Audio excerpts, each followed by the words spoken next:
How many more voices and how many more pictures of people must we see on these screens without being able to move?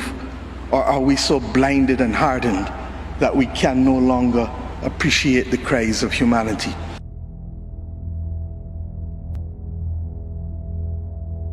The pandemic has taught us that national solutions to global problems do not work. We come to Glasgow with global ambition to save our people and to save our planet. But we now find three gaps. On mitigation, climate pledges or NDCs. Without more, we will leave the world on a pathway to 2.7 degrees, and with more, we are still likely to get to 2 degrees.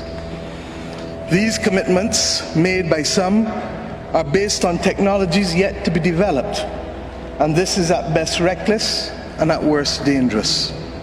On finance, we are $20 billion short of the $100 billion, and this commitment, even then, might only be met in 2023.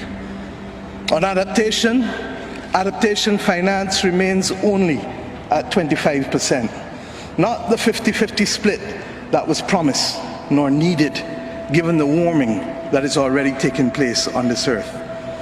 Climate finance to frontline small island developing states declined by 25% in 2019. Failure to provide the critical finance and that of loss and damage is measured, my friends, in lives and livelihoods in our communities. This is immoral and it is unjust.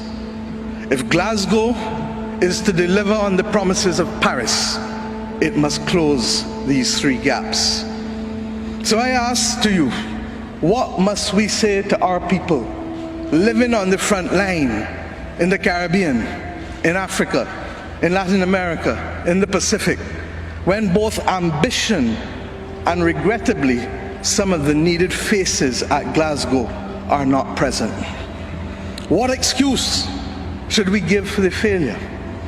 In the words of that Caribbean icon Eddie Grant, will they mourn us on the front line?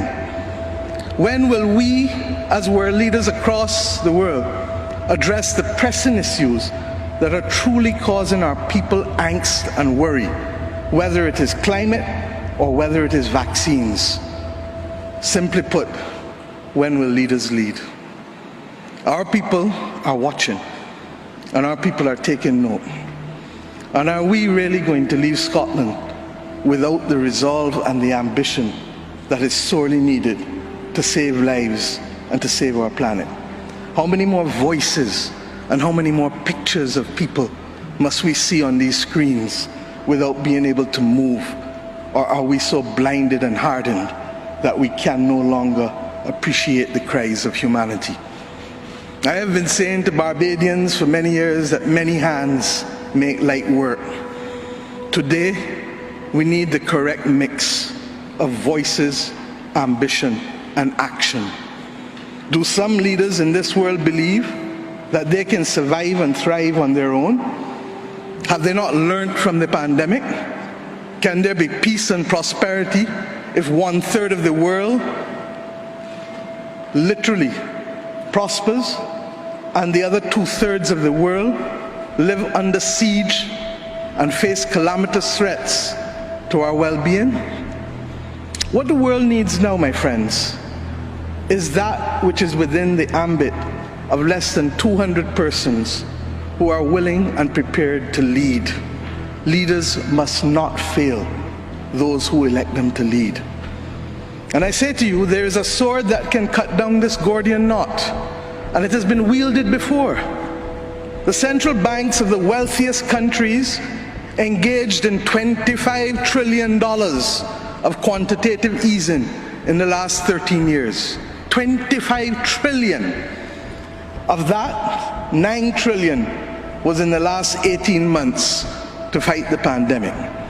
Had we used that 25 trillion to purchase bonds, to finance the energy transition, or the transition of how we eat, or how we move ourselves in transport, we would now today be reaching that 1.5 degrees limit that is so vital to us.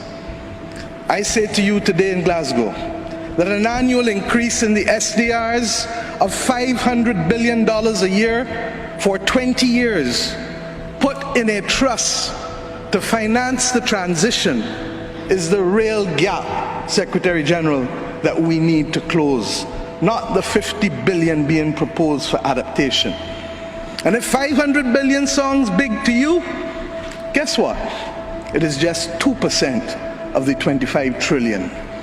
This is the sword we need to wield. Our excitement 1 hour into this event is far less than it was 6 months ago leading up to this event. Can we, with those voices and these speeches from Sir David and others, find it within ourselves to get the resolve to bring Glasgow back on track? Or do we leave today believing that it was a failure before it starts? Our world, my friends, stands at a fork in the road. One no less significant than when the United Nations was formed in 1945. But then, the majority of our countries here did not exist. We exist now. The difference is we want to exist 100 years from now. And if our existence is to mean anything, then we must act in the interests of all of our people who are dependent on us. And if we don't, we will allow the path of greed and selfishness to sow the seeds of our common destruction. The leaders of today, not 2030, not 2050, must make this choice. It is in our hands, and our people and our planet need it more than ever. We can work with who is ready to go, because the train is ready to leave. And those who are not yet ready, we need to continue to ring circle and to remind them that their people, not our people, but their citizens, need them to get on board as soon as possible. Code red to the G7 countries. Code red to the G20. Earth to COP, that's what it said. Earth to COP. For those who have eyes to see, for those who have ears to listen, and for those who have a heart to feel, 1.5 is what we need to survive. 2 degrees, yes, SG, is a death sentence for the people of Antigua and Barbuda, for the people of the Maldives, for the people of Dominica and Fiji, for the people of Kenya and Mozambique, and yes, for the people of Samoa and Barbados. We do not want that dreaded death sentence. And we've come here today to say, try harder, because our people, the climate army, the world, the planet, needs our actions now, not next year, not in the next decade.